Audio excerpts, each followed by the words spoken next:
백장 어록 16번째 시간입니다. 18 붉은 수염 오랑캐. 붉은 수염 오랑캐. 내용이 좀 그래도 다른 내용에 비해서 약간 길기도 했고, 그래서 저번 시간에 다 안 끝났습니다. 이어서 한번 보겠습니다. 그때 위산이 백장의 문화에서 전자로 있었는데 사마두타가 여우 이야기를 가지고 전자에게 물었다. 이거 보니까 이제 지난 시간에 500생을 여우 몸을 받아서 살다가 이제 겨우 이 선지식의 가르침을 들을 수 있는 뭐 인연이 돼가지고 이제 노인으로 변해서 이 백장스님의 법문을 들었잖아요. 네, 뭐 오로지 궁금한 건 하나밖에 없었습니다. 자기가 크게 수행한 사람도 인과에 떨어집니까? 이 질문을 받고 인과에 떨어지지 않는다. 이 답 한마디 해가지고 500생을 여우로 태어나서 살다가 죽고 그 500번을 반복했어요. 그렇게 500번을 반복한 입장에서 궁금한 게 뭐겠습니까? 크게 수행한 사람, 깨달은 사람은 인과에 떨어지냐? 분명히 그 질문을 받고 인과에 떨어지지 않는다. 자기의 이 답이 어떤 점에서 죄가 있고 업이 있는지 이거 아니겠습니까? 그거 하나 궁금하지 않을까요? 그 말은 또 달리 얘기하면 크게 수행한 사람도 인과에 떨어집니까? 이 질문에 대한 이 여법한 답이 뭐냐? 이 질문에 대해서 어떻게 답을 해야 이 업도 짓지 않고 죄를 짓지 않고 이 부처님 가르침에 어긋나지 않는 이 답을 할 수가 있느냐? 뭐 오로지 그 궁금한 거 아니겠어요? 그러니까 그냥 한마디에 한마디. 깨달은 사람도 인과가 있습니까? 없습니까? 인과에 떨어집니까? 떨어지지 않습니까? 이 의문 하나, 이 의문 하나. 이제 그 의문 하나로 이렇게 똘똘 뭉쳐 있는 걸 우리가 보통 이제 불교에서는 간화선이나 이런 데서는 의단이라고 그래요. 물론 간화선에서만 의단이라는 이런 개념을 쓰는 건 아닙니다. 모든 수행에서는 다 의단이라는 개념을 써요. 의단이라고 하든 다른 말로 하든 예를 우리가 호흡에 집중한다. 이것도 다른 이제 모든 생각이나 느낌이나 감정은 이제 뭐라고 그러죠? 의식이 되지 않는다. 또는 뭐 상관하지 않게 되고 오로지 그 호흡에 집중하는 그 하나만 이렇게 딱 이렇게 이 단이라고 하는 건 덩어리라는 뜻이거든. 그 하나만 이렇게 딱 남아 있는 거. 그게 이제 모든 수행에서는 이 의단이라고 하는 게 그래서 중요합니다. 모든 수행에서는. 근데 이제 우리가 이 선의 가르침에서도 의단이라고 하는 거를 부정하지는 않아요. 부정할 필요가 없죠. 근데 어떤 게 의단이냐면 이 선에서는 이 선의 가르침에서는 예를 들어 도가 뭡니까? 이겁니다. 부처가 뭡니까? 이겁니다. 이겁니다. 그러는데 이겁니다 하는데 거기서 이거 그런 거 있잖아. 아니 이 생각으로 뭐가 안 돼, 이게. 이겁니다. 그런데 이걸 생각으로 하면 뭐라고 해야지? 근데 이제 우리가 이 법문 들을 때는 이겁니다. 그럼 자기도 모르게 이거에 대해서 이 생각이 왔다 갔다 합니다. 이건가 저건가 뭐 하여튼 기가 막히게들 왔다 갔다 해요. 근데 하여튼 지금 입장에서도 제가 이겁니다. 그럴 때 여기서 어떻게 어떤 생각을 할 수가 있지? 어떤 생각을? 어떤 생각을 한다고 쳐. 근데 어떤 생각을 해도 여기에는 맞지 않을 거 아니에요. 뭔 생각을 할 수 있을까, 여기에서? 사실은 저는 그게 제일 궁금한 사람이에요. 저도 그렇게 해왔으면서도 궁금하다니까. 저는 이겁니다 이런 가르침을 들었을 때 제가 어떤 생각을 했는지는 지금은 전혀 기억을 못 하니까, 이거를 이거라고 하고 있는데 여기서 어떤 생각을 할 수가 있지? 궁금하다니까요. 사실은 저도 어떤 생각을 하고 있는지가 궁금해요.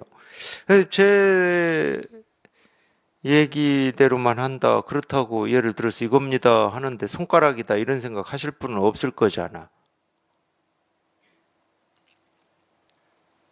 그러면 손가락이다 이 생각을 안 한다 그러면 이거에 대해서 뭐라고 말을 할 수가 있지? 저는 두 개밖에 몰라요. 지금은 생각할 수 있는 두 개, 하나는 손가락이다, 하나는 법을 가리키는 거다, 이 둘밖에 몰라 저는. 근데 둘 다 생각이거든. 손가락이라고 하는 것도 배워서 익힌 거고, 법을 드러내고 있다, 이거는 더 뒤에 배우고 익힌 거야. 손가락은 우리가 뭐 유치원, 어린이집, 초등학교 때부터 배우고 익힌 거니까, 아니면 태어나서부터 배우고 익히긴 익혔을 거예요. 듣긴 들었을 거야. 듣는 기능이 뭐 손가락에다 해도 못 알아듣고, 손가락이라는 말을 못하고 뭐 이랬을지라도 아마 듣긴 들었을 거야. 근데 이 법을 가르치고 법을 드러낸다, 이거는 나중에. 뭐 불교를 공부를 한다든지 불법을 공부를 하면서 겨우 들어가지고 안 내용이거든. 그러니까 그것도 배우고 익혀서 안 내용이지. 이거는 아니야. 그 둘 말고 무슨 생각을 할 수가 있지? 근데 그 둘은 아니야. 손가락이라고 해도 어긋나고 뭐 이 법을 드러내고 도를 가르치고 있다 해도 어긋나. 그거는 다 생각이고 배운 거니까. 그거 말고 무슨 생각을 할 수 있죠? 진짜 궁금하다니까요, 저는 그게. 제가 이겁니다 그러면 이거 가지고 무슨 생각을 하냐고, 이거 가지고 어떻게 놀고 계시냐고, 뭐 진지하게든 재밌게든 어떻게 놀고 계시냐고. 논다 그러면 무슨 이거 가지고 뭔 생각을 해야 되거든.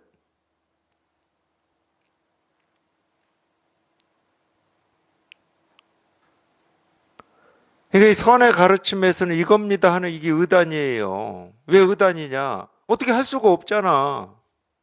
손가락이라고 할 수도 없고, 그렇다고 법을 가르치고 드러낸다고 할 수도 없고, 아니 이게 손가락도 아니고 법을 드러내는 것도 아니고, 그럼 뭡니까 이게? 뭐라고 해야 돼? 이게 책상을 두드려서 나는 소리도 아니고 법을 드러내는 것도 아니다. 그럼 이걸 뭐라고 해야 돼? 그러니까 저절로 의단이 되는 거라니까. 어떻게 말을 할 수가 없어. 통하긴 통해야 되겠는데, 다른 말로 하면 이게 뭔지 내가 알긴 알아야 되겠는데, 여기에 이렇게 공감이 되고 이게 체험이 되긴 돼야 되겠는데, 뭔지는 뭐 전혀 알 수가 없으니까, 어떻게 할 수가 없으니까 그걸 우리가 의단이라고 그러는 거예요. 그래서 제가 아마 이런 얘기를 해드렸을 거예요. 뜰 앞에 잣나무 가지고도. 조주 스님한테 스님이 묻잖아요. 어떤 스님이, 스님 도가 뭡니까? 뜰 앞에 잣나무다. 이 뜰 앞에 잣나무다라고 하는 이 말이 의단이 되느냐 안 되느냐, 그거는 어디에 달려 있는지가 여기 딱 나와요. 그랬더니 물은 스님이 이렇게 말해요. 스님, 저는 도를 물었는데 왜 사물을 말씀하십니까? 이러면 의단이 안 된 거야. 왜? 뜰 앞에 잣나무가 사물이라고 하는 것을 알고 있잖아. 이 사물이라고 하는 걸 알고 있다는 말은 무슨 얘기냐? 도라고 하는 것도 알고 있다는 말이야. 적어도 이 도라고 하는 게 사물은 아니다라고 알고 있어요. 그러니까 난 도를 물었는데 왜 사물을 말씀하시냐고 얘기를 하잖아. 그러면 의단이 되겠습니까? 막히게 되겠냐고. 내가 도를 물었는데 왜 사물을 말씀하시지? 이 뜰 앞에 잣나무가 사물이 돼버리는 순간이야. 그 순간. 조주가 그러죠. 그 말을 듣고. 나는 사물을 가르친 적이 없다. 그래요. 당연히 못 알아듣겠죠. 사물을 얘기해놓고 사물을 얘기한 적이 없다고 하는데 어떻게 알아듣습니까? 이 사물을 사물로 보는 눈밖에 없는데, 그렇게 배우고 익혀서 당연한 건데, 나무를 나무라고밖에 못 보는 눈인데, 컵을 컵이라고밖에 못 보는 눈인데, 나는 사물을 얘기한 적이 없다, 이 말이 믿어지겠냐고.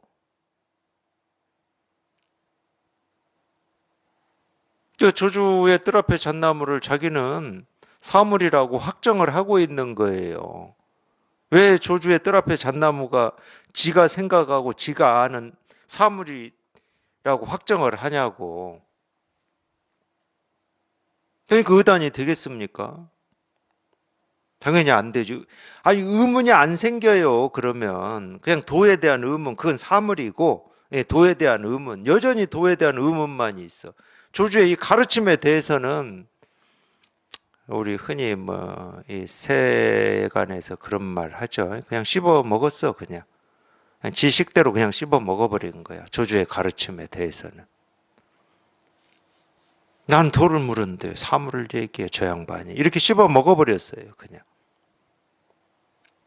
그러니까 조주가, 야, 나 사물 얘기한 적 없어. 내가 무슨 사물을 얘기해. 이렇게 말해줘도 못 알아들어. 야, 저 노인네가 귀가 좀 먹었나 보다. 자기가 실컷 잣나무라고 얘기를 해놓고 사물을 얘기하지 않았다고. 이러니까 그렇게 알아듣겠지. 그러니까 잘못 들었든지, 또는 도가 뭡니까 물었는데 이 질문을 못 알아들었든지. 그래서 다시 묻잖아요. 그럼 스님, 도가 뭡니까? 뜰 앞에 잣나무. 똑같은 말이거든. 제가 이겁니다 하는 거나. 뜰 앞에 잣나무인데 이 뜰 앞에 잣나무가 잣나무가 아니야. 이 손가락, 제가 이게 손가락이 아니다고 그러듯이. 그러면 잣나무라는 이 말이 내가 아는 그 잣나무가 아니면 뭐라는 거야, 도대체?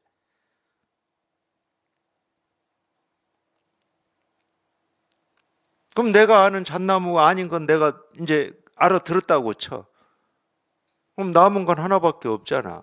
돌을 물어서 돌을 얘기했으니까, 잣나무라고 답을 했으니까, 저 뜰 앞에 잣나무라는 말이 돌을 가리키는 말이구나. 이거 하나 남은 거 아니야? 근데 그것도 생각이래. 잣나무를 나무라고 우리가 지금까지 말하고 살았어요. 지금까지는 잣나무가 돌을 가리키는 수단이다, 도구다, 돌을 가르치는 모습이다, 이런 생각은 해본 적이 없어. 잣나무는 나무지, 그냥 사물이고. 근데 그게 부정이 됐어. 잣나무는 잣나무가 아니야. 근데 선에서 보니까 도가 뭡니까 물으면 잣나무라고 하고, 똥막대기라고 그러고, 벽돌이라고 그러고, 호떡이라고 하고, 이런 사물을 가지고 말을 하고 있어. 그러면 그게 도를 가리키는 말이구나. 그 잣나무란 말에 생각할 수 있는 게 그 둘 아니에요? 근데 뜰 앞에 잣나무는 나무가 아니고, 뜰 앞에 잣나무는 이 법을 가리키고 드러내는 말이 아니야. 그럼 뭐냐고. 여기에서 무슨 생각, 다른 생각, 어떤 생각이 있을 수 있어요?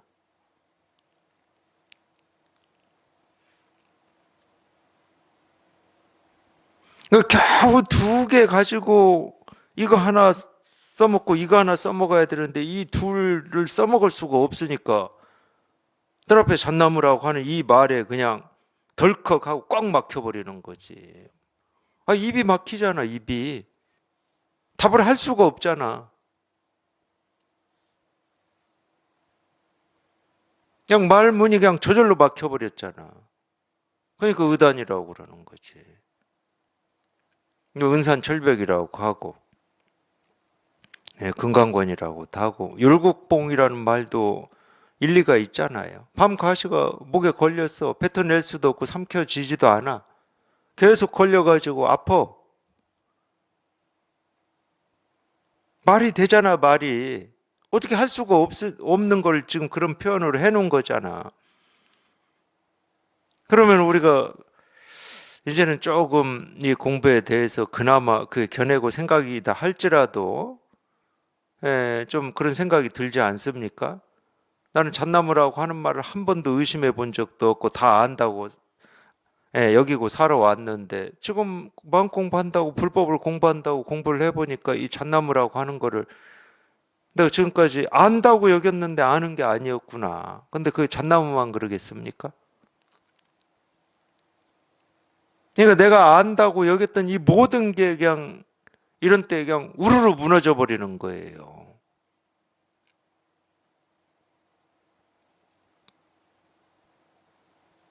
그러니까 우리 분별이, 우리 생각이, 우리 의식이 힘을 쓸 수가 없게 되는 거지. 저절로 힘이 안 써져요. 확신이 안 생겨, 이제. 내가 100%라고 했던 이게 확신이 안 생겨. 아이, 잣나무 100%였는데, 그게 무너졌는데, 뭐. 그냥 컵 마찬가지예요, 컵. 100%였어요. 근데 그게 무너졌잖아.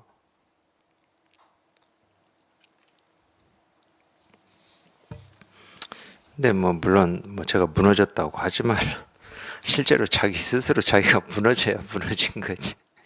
그래도 나는 뭐 컵은 컵이야 하고 그러면 절대 안 무너지지. 뭐 괜찮습니다. 뭐 컵을 컵이라고 알고 산다고. 뭐 컵이 와서 뭐 내 손을 찍을 겁니까? 뭐 피를 낼 겁니까? 그런 일은 없어요. 근데 마음의 어떤 번뇌는 안 사라지죠. 삶의 어떤 이 목마른 갈증은 안 사라집니다.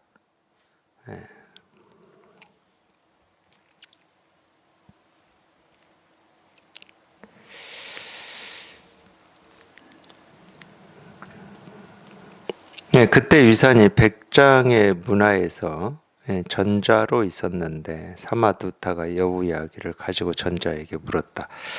이 얘기하다가 그랬네요. 그 여우모를 받은 그 노인은 의문이 하나밖에 없다니까.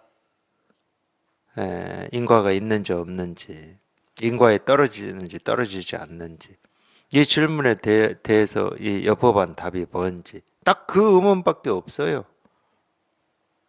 그러니까 백장 스님한테도 그걸 물었잖아요. 크게 수행한 사람도 인과에 떨어집니까? 이렇게 물었잖아. 원래 이제 이게 어떤 면에서는 우리가 이 공부가 어떤 건지를 이렇게 가르쳐 주는 이야기이기도 해요. 결국은 그렇더라고요. 저도 제가 해봐도 그렇고 이제 도반들하고 같이 공부하면서 도반들 공부하는 어떤 여정도 보면은 결국은 이런 의문 저런 의문 이런 궁금증 저런 궁금증 뭐 호기심이라고 해도 좋고 그런 게 당연히 있죠. 왜냐하면 지금까지 내가 배우고 익히고 생각하고 살아왔던 거하고 다른 얘기를 해버리니까 불법이 그래요. 이 불법이라고 하는 것은 우리가 세속에서 배우고 익힌 이거하고 같은 얘기를 절대 안 합니다. 같은 얘기를 하면 그냥 세속법이지. 이 불법은 지금까지 내가 뭘 배우고 익혔든 그거하고 다른 얘기를 하게 돼 있어요. 그러니까 출세관인 거예요. 세관법이 아니야. 그러니까 이런 가르침을 들어보면 이런 가르침을 듣고 내가 지금까지 생각해왔던 거하고 같다 이러면은 그 가르침을 한번 의심해 봐야 돼. 어떤 세관법을 가르치고 있는 건 아닌지 한번 의심해 봐야 돼. 왜냐하면 내가 접할 수 있는 거는 세관법밖에 못 접했어요. 자기가 어떤 창의적인 생각을 한다 하더라도 다 생각 속에서 나온 거야. 근데 이 가르침은 생각 속에서 나온 게 아니거든. 생각을 벗어나는 걸 얘기하고 분별되지 않는 걸 얘기하거든. 그러니까 이런 가르침을 듣다 보면 궁금한 게 한두 개겠습니까? 죽어서 어디 갑니까? 이것도 궁금할 거지. 윤회는 있는 겁니까? 없는 겁니까? 궁금할 거지. 뭐 정말로 공부해서 내가 깨달을 수 있습니까? 궁금하지 다. 궁금한 게 한두 개가 아닐 거예요. 다 그런 어떤 이 과정, 여정이 있긴 있어요. 여정이 있는데 결국은 모든 궁금함은 다 말단이고 이 격가지인 거고 결국은 자기도 모르게 이 하나의 궁금함으로 딱 모여질 때가 있어요. 법문을 이 관심을 가지고 법문을 꾸준히 들으시면 그러니까 이거를 우리가 이제 감이라고도 할 수 있고 공부 여정이라고도 할 수 있는데 이 시간이 긴 사람이 있고 짧은 사람이 있을 뿐인 겁니다. 이제 이 시간이 긴 이 거사님 중에 한 분이 이제 저한테 그런 얘기를 하시더라고. 오래된 얘기입니다. 예, 물론 이제 이분은 이제 이 전공이 공대였어요. 공대 출신. 근데 그분은 그렇게 표현을 하더라고요. 공대는 기본적으로, 근데 저는 그게 꼭 공대기 때문에는 그런 것 같지가 않아요. 인문 계열도 사실은 사고 방식이 비슷합니다. 모든 게 이렇게 정리가 이렇게 돼 있어야 돼요. 정리가 돼야 말이 되는 거거든. 정리가 안 되면 말이 안 되는 거지. 그러니까 이런 자잘한 질문들이 이렇게 다 정리가 돼야 이제 그때부터 이 본질에 대한 어떤 의문이나 여기에 대한 이 궁금증을 해결하는 방식으로 지금까지 살아왔다는 거예요. 그러니까 그냥 자잘한 질문들, 제 입장에서 봤을 때, 이 자잘한 질문들, 제 입장에 봤을 때는 그런 질문들은 다 말단이고, 그냥 이거 하나 해결이 되면 그냥 저절로 자기 스스로 알아서 풀리는 거고, 제 답이라든지 제 말을 들어서 그건 별로 좋은 거 아니거든. 자기 스스로 풀어지는 게 제일 좋은 거죠. 그러니까 이거 하나 풀어지면 그 많은 의문이나 이 궁금함이 그냥 자기 스스로 풀어져, 자기 스스로. 그러니까 제 입장에서는 그냥 곧장 이거 하나 궁금해서 여기에 통해가지고 그냥 이거 하나가 분명 했으면 좋겠는데 계속 지금 당장 궁금한 거, 뭐 호기심이 있는 거, 다 이 주변 것만 물어요, 저한테. 예, 그렇게 3년을. 그러면서 그런 말씀을 하시더라고. 예, 뭐 세간에서 일을 할 때도 그렇다는 거예요. 그 스타일이 좀 있습니다, 사람들이. 일을 할 때 저 같은 사람은 그렇게 안 해요. 뭐 볼펜 준비하고 연필 준비하고 책상 정리하고 이렇게 안 합니다, 저는. 그 일의 그냥 핵심을 그냥 빨리 그냥 캐치해가지고 그 핵심을 딱 정리하고 끝을 내버려요. 좀 어지러진다 이런 건 신경 안 써. 근데 성격이 그렇지 않은 분들이 있어요. 특히 이 예술 뭐 이쪽 하시는 분들은 더 그러는 것 같던데 제가 봤을 때는 제 경험으로만 뭐가 이렇게 딱 돼 있어야 돼. 뭐가 이렇게. 예, 연필 하나도 그냥 이렇게 딱 자기가 생각한 그대로 이렇게 있어야 작업이 되는 거예요. 그걸 무시하는 건 아니에요. 제가 그걸 외면하는 건 아니야. 사람은 각자 살아온 어떤 방식이나 습관이 다른 거니까 거기에 어느 정도 호응하고 맞춰줄 필요는 있죠. 근데 이 마음 공부라고 하는 것은 결국은 그냥 이 하나가 해결이 되면 나머지는 저절로 해결이 되는 거기 때문에 자기가 지금까지 살아왔던 어떤 방식이나 이거를 고집할 필요가 전혀 없어. 나는 이 궁금증이 해결이 안 되면 여기까지 못 갑니다. 이럴 필요가 없다니까. 사실은 이게 안 풀려서 나머지가 궁금한 거야, 실제로는. 그래서 우리 그런 표현 쓰잖아요. 진짜 배가 고파. 막 일주일을 굶었어. 먹을 게 없어서. 이 사람한테는 자기가 평소에는 상을 딱 차려서 숟가락 젓가락도 반듯하게 놓고 뭐 숟가락 받침 뭐 젓가락 받침도 놓고 반찬도 자기 스타일이 있을 거 아니야. 이렇게 차려지지 않으면은 밥을 안 먹는 사람이었어, 평소에. 근데 한 일주일 10일 굶어 보세요. 그게 되나? 그러니까 그 앞에서는 사실은 이 간절함 앞에서는 지금까지 살아온 자기 방식이나 자기의 어떤 습관이라고 하는 게 힘을 못 쓴다니까? 힘을 쓸 수가 없어요, 그 앞에서는.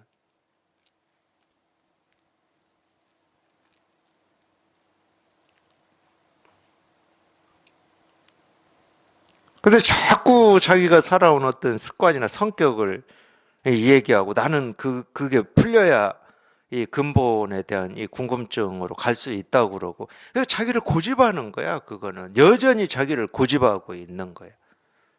그런 거 필요 없다고 계속 얘기하잖아요. 그 필요 없고, 이렇게 살아왔던 저렇게 살아왔던 남자든 여자든 나이가 많든 적든 그런 건 필요 없고, 제가 가르치는 건 이걸 가르친다니까. 누구한테나 다 있는, 이렇게 살아온 사람이나 저렇게 살아온 사람이나 태어날 때부터 본래 누구나 다 갖추고 있고 지금 당장 이렇게 저렇게 쓰고 있는 이 마음 하나 가르쳐요. 좀 이 심정 좀 알아줬으면 좋겠어.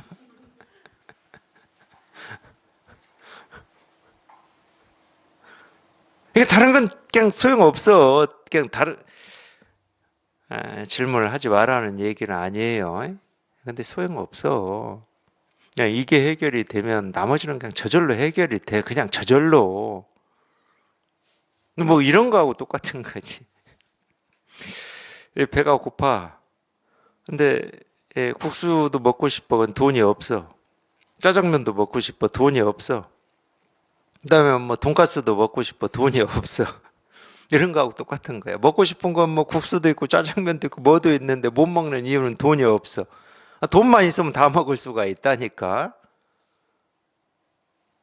그런 거하고 똑같아요, 실은.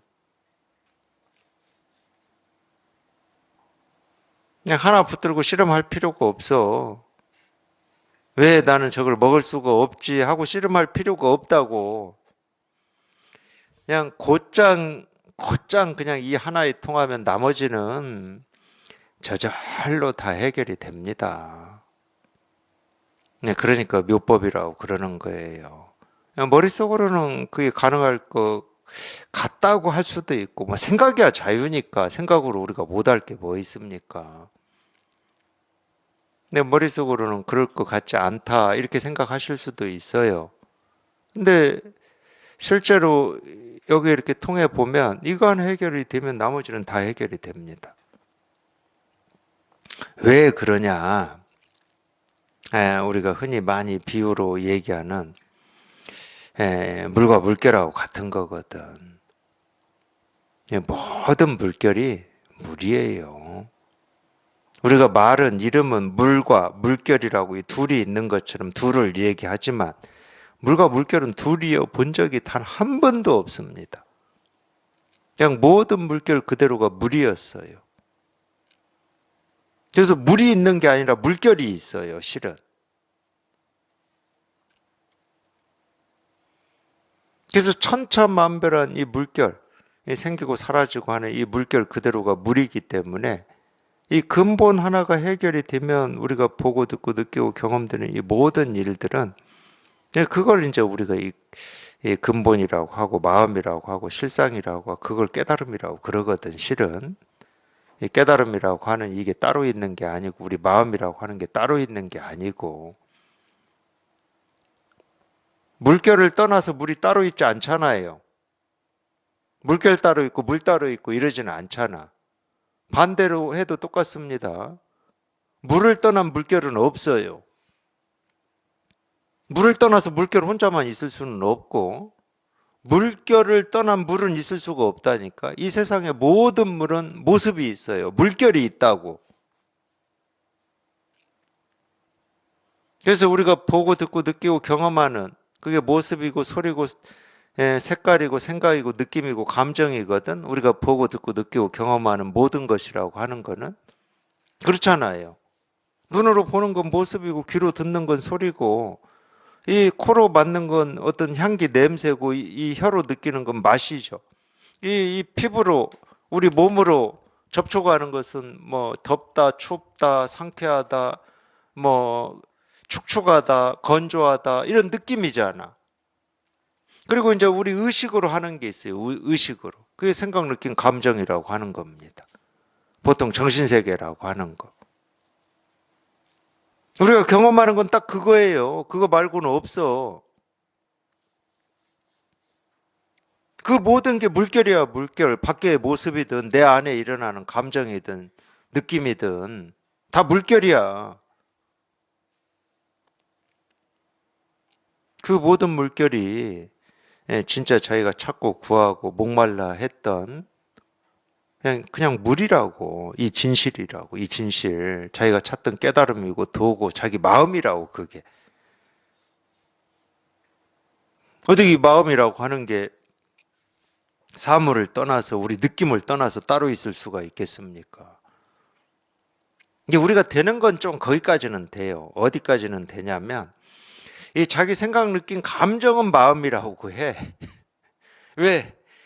자꾸 그걸 나라고 했으니까. 그리고 지금까지 그걸 내 마음이라고 그랬어요. 자기 생각, 느낌, 감정을.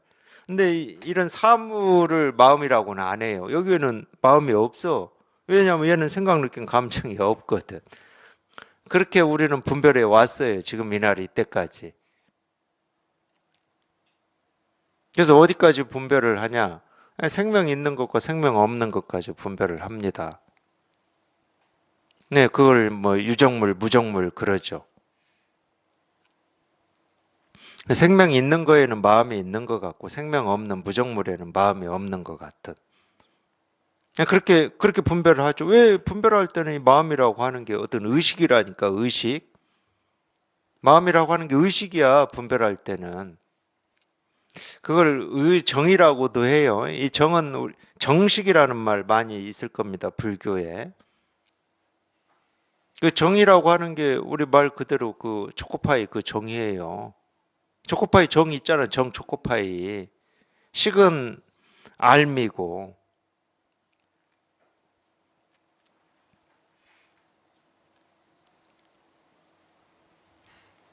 그러니까 거기에는 뭐가 있는 것 같고, 뭐 이런 모습, 무정물에는 뭐가 없지. 그러니까 너는 컵이야, 그냥. 잔소리 하지 마. 이렇게 되는 거야. 너는 컵이 전부야, 100%야. 이렇게 되는 거야. 내 그렇게 분별만 하고 살아온 거예요. 그러다가 자기가 여기에 통해 보세요. 이 무정물이고 컵이라고 하는 그냥 이 그대로 내가 찾고 구하고 얻고자 하는 이 실상 진실을 이 컵이 무정물이 다 실현하고 있고 드러내고 있고 전하고 있습니다. 기가 막힐 일이죠. 억지가 아니에요. 이 컵도 마음을 가지고 있구나 이런 억지가 아니야. 내가 찾고 있는 이 마음이 그냥 여기에 이렇게 다 드러나 있어. 그러니까 석가모니 부처님도 새벽안을 반짝이는 그거 보고 깨달았다고 그러지. 거기서 깨달은 게 뭐냐? 말로 하면 마음이라니까. 저 반짝반짝하는 저 별빛이 내가 찾고 있는 이 마음을 다 지금 반짝반짝 보여주고 있었던 거야. 그러면 그 반짝반짝이 뭐겠습니까? 실제로 별을 자세히 보면은 살짝씩 반짝반짝하긴 하대요. 그거 그렇게 보인 것도 제가 50 넘어선 것 같아. 나는 반짝반짝 밝은 별 그럴 때 뭔 별이 반짝반짝해 그냥 항상 이렇게 이 불 켜진 것처럼 이렇게 켜져 있는 줄만 알았어요. 마음이 반짝반짝하고 있었던 거예요.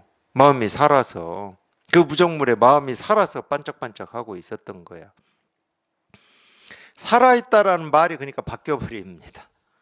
분별할 때는 살아있다 그러면 저같이 말도 하고 숨도 쉬고 두 발, 네 발로 움직이기도 하고 이게 살아있는 거고 움직이지도 못하고 뭐 우리 의식도 없고 뜻도 없고 정도 없는 이거는 뭐 죽어 있는 거였어요. 무정물.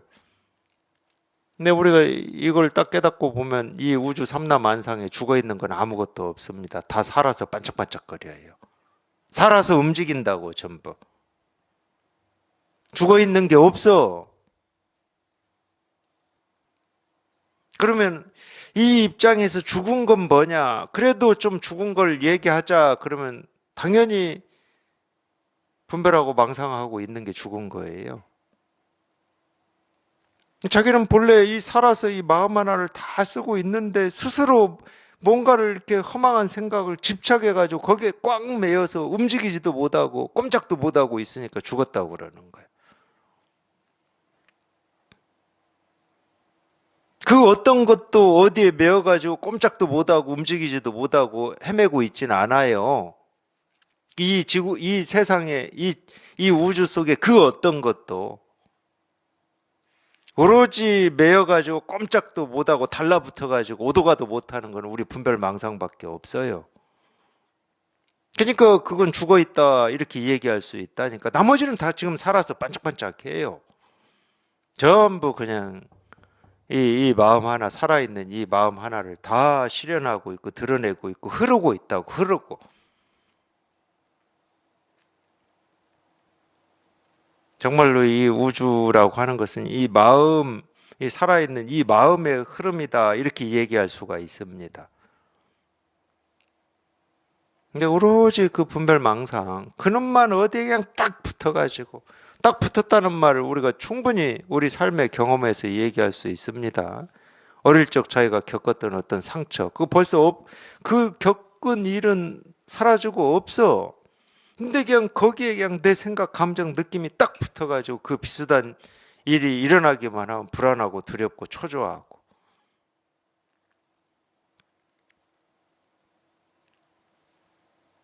그러니까 지금 이 살아서 이렇게 이렇게 살아서 이렇게 분명한 이거는 잃어버리는 거야. 그 기억, 그 느낌, 그 감정에 쑥 들어가 버리니까. 항상 그렇게 진실을 읽습니다, 우리가.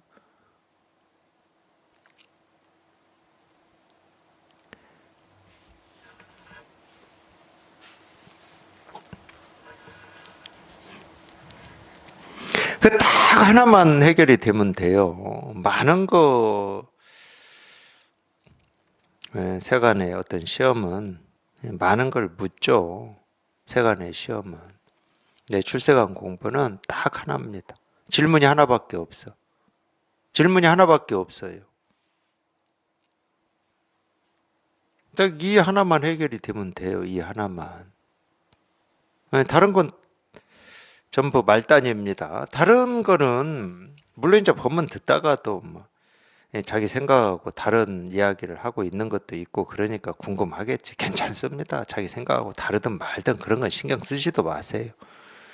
생각은 어차피 다 달라요. 사람마다. 자기 생각하고 다른 건 얘기할 필요가 없는 거예요. 실제로.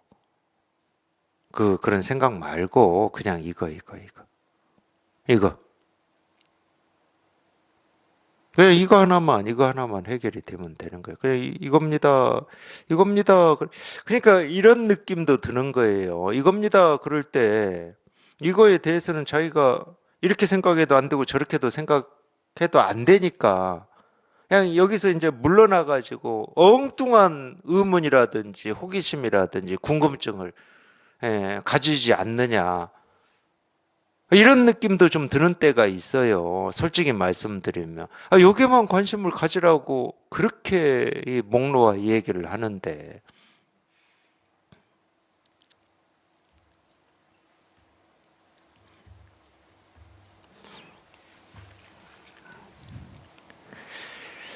백장문화에서 전자로 있었는데 사마두타가 여우 이야기를 가지고 전자에게 물었다. 이 사마두타, 이 두타행이라는 말이 불교에서 아마 있을 겁니다. 두타행이다 이런 게 있는데 이 두타라고 하는 거는 제가 뭐 찾아보지는 않았는데 이것도 아마 제 느낌으로는 뭐냐면 그 음차일 겁니다. 음차. 우리가 예를 들어서 반야 바람일다라고 하는 이것도 음차잖아요. 한자로 표기를 해놨습니다. 인도 말을 한자 말로 그대로 이렇게 음만 똑같게 비슷하게 한 거죠. 그런 걸 음차라고 그러는데 아마 인도 말로 이 두타라고 하는 말이 있겠죠. 그러니까 이제 이 비슷한 발음, 한자 표기로 두타 이렇게 해놨는데 뜻은 열반이라고 하는 말도 음차입니다. 열반. 열반이라고 하니 한자 뜻하고 이 열반이라고 하는 이 말이 가진 뜻은 달라요. 한자 뜻은 뭔지는 저는 모르겠지만 이 열반의 진짜 뜻은 정멸입니다. 정멸. 모든 게 다 사라져 버렸다는 거예요. 이 두타도 정멸이랑 똑같은 말인데 뜻은 번뇌의 티끌을 떨어 없애고 의식주에 탐착하지 않으며 청정하게 불도를 수행하는 두타를 행하는 승려 뭐 이렇게 지금 나왔어요. 뭐 이런 거면은 불교에서 얘기하는 범행하고 똑같습니다. 계행, 범행 다 똑같은 말이에요. 이 개라고 하는 말도 깨끗하다는 말이거든. 깨끗하다는 말은 티끌먼지가 없다는 말이에요. 예, 그리고 티끌먼지가 없을 뿐만이 아니고 티끌먼지에 그 이후에도 오염될 일이 없다는 거예요. 그건 우리 마음밖에 없어요. 우리 본래 마음. 우리 본래 마음은 티끌먼지에 오염이 안 되거든. 분별망상에 오염이 안 됩니다. 될 수가 없지. 물이 물결에 침범을 받는다 이 말하고 똑같은 거니까. 물이 물결에 침범을 받는다 이런 말은 있을 수가 없잖아. 어떤 물결의 모습이다 하더라도 그게 다 물이지. 그 물결이 물을 침범할 수는 없거든. 그런 얘기도 있죠. 자식은 아버지를 모른다. 기독교에 있는 것 같은데, 하느님 아버지죠, 당연히. 창조주, 피조물인 이 사람을 이제 보통 뭐 아들이라고 표현하는데, 이 아들은 아버지를 모른다. 이게 그런 말이에요. 물결은 물을 침범할 수가 없다니까. 물결이 물을 어떻게 오염시킵니까?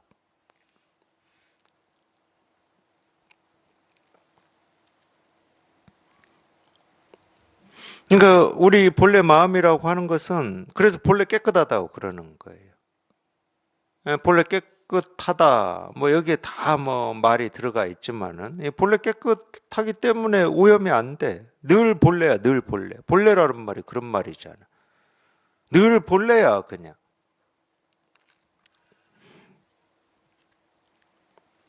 그래서 이 불교에서 쓰는 청정, 깨끗함, 정멸, 열반 이런 말이 전부 우리 본래 마음을 다 표현하는 이 언어들입니다. 물론 이제 그 언어가 이 본래 마음을 다 표현하기에는 부족해요. 그렇지만 그런 모든 언어들은 우리 이 마음을 표현하는 언어들이에요. 청정하다를. 그러니까 이 몸뚱아리를 얘기하는 게 아닙니다. 뭘 먹고 뭐 어떤 옷을 입고 이거를 청정하다 뭐 이러는 게 아니에요. 이 계행이라고 하는 범행이라고 하는 것도 마찬가지입니다. 이 범행도 어떤 몸뚱아리를 얘기하는 게 아니에요. 우리 본래 이 마음, 이 깨끗한 이 마음을 얘기하는 거지. 그래서 이 사마두타라고 하는 이 사마가 그러면은 이 본명이거나 아니면 성이겠죠. 성. 세간의 어떤 세간 아직 출가하기 전에 이 세간에 썼던 성이겠죠.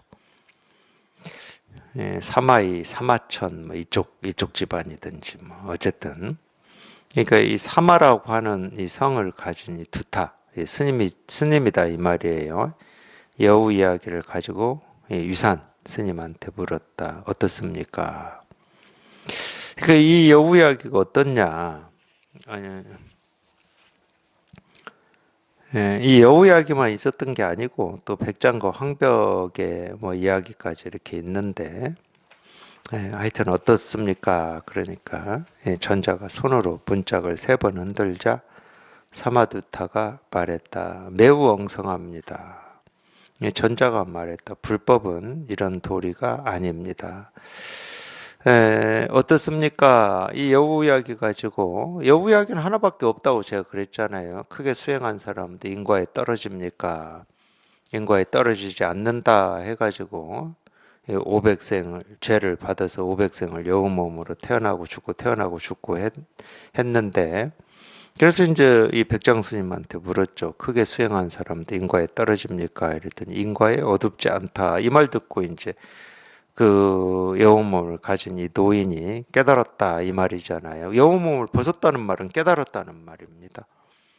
인과에 어둡지 않다 이 말 듣고 깨달았다는 거야. 그러니까 이게 어떻냐? 너 이걸 어떻게 보고 있냐? 이거에 대해서 보는 눈이 있느냐? 뭐 이렇게 물은 거겠지. 유산한테 이 사마두타라고 하는 이 스님이.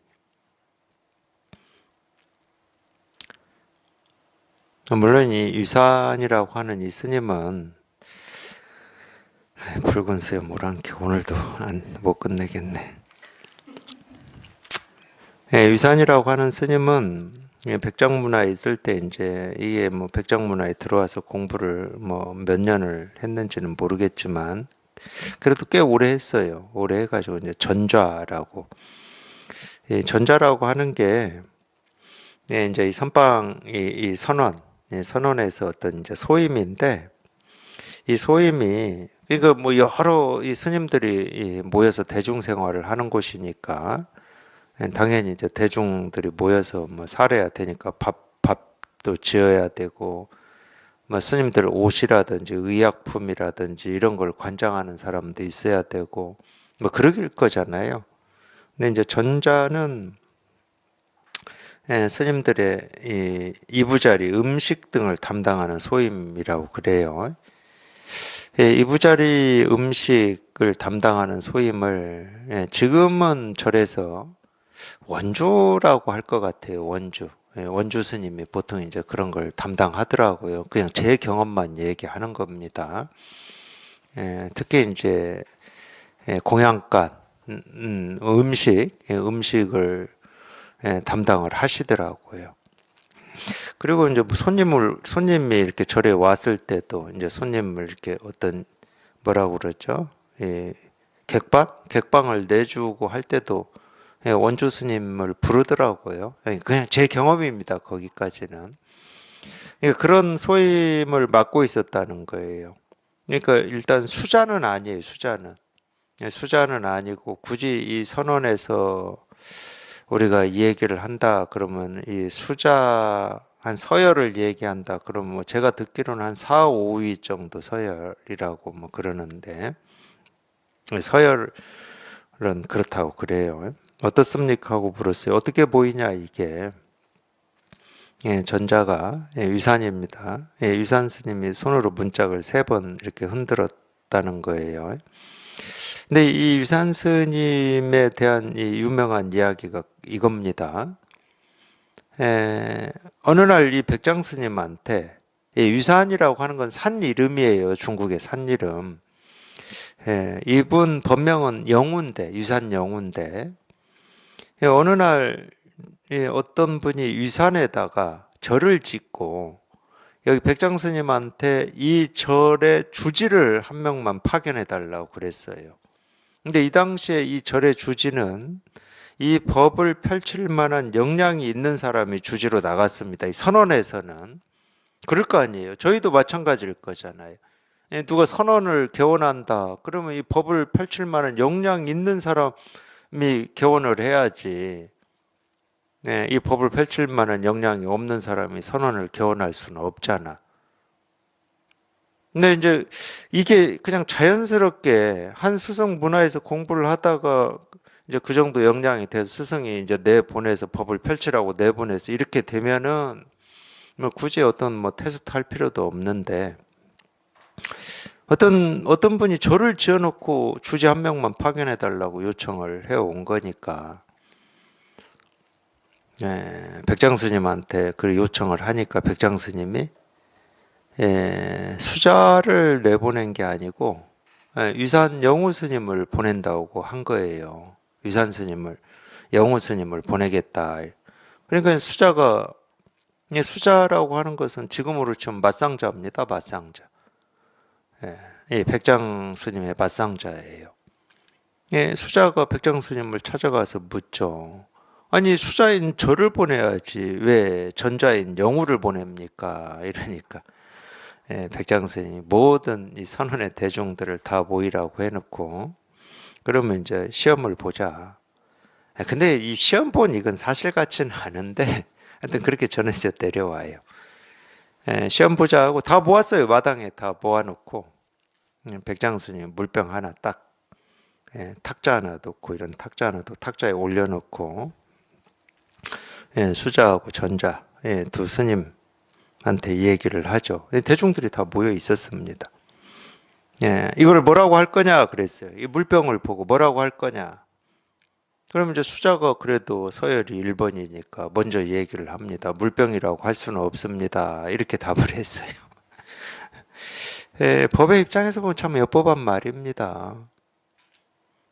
당연히 이 분별을 벗어난 이야기죠. 분별하는 입장에서는 물병이지 무슨 물병이라고 말할 수 없습니다.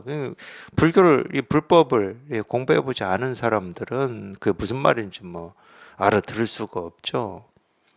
수자도 나름 이거를 공부해서 나름 이 안목이 있는 거예요. 물병이라고 할 수가 없습니다. 이렇게 답하는 것도 뭐 공부하고 계시니까 굳이 불식간에 제가 이걸 뭐라고 할 겁니까? 이럴 때 그 답 나오기도 쉽지가 않습니다. 제 경험으로도 그래요. 제 경험으로도. 이게 뭡니까? 그러면 네, 들은 거는 뭐 이겁니다. 이겁니다. 그러니까 이겁니다. 이렇게 답 나오기가 쉽지. 잘 안 돼, 그게. 웬만큼 이 법에 대한 이 안목이 깊어지지 않고서는 잘 안 돼요. 해보면 알아, 자기가. 수자는 당연히 엿법한 말을 했어요. 물병이라고 불러서는 안 됩니다. 이렇게. 그러면 이제 전자 차례지. 영우 차례예요. 영우가 어떻게 따더라?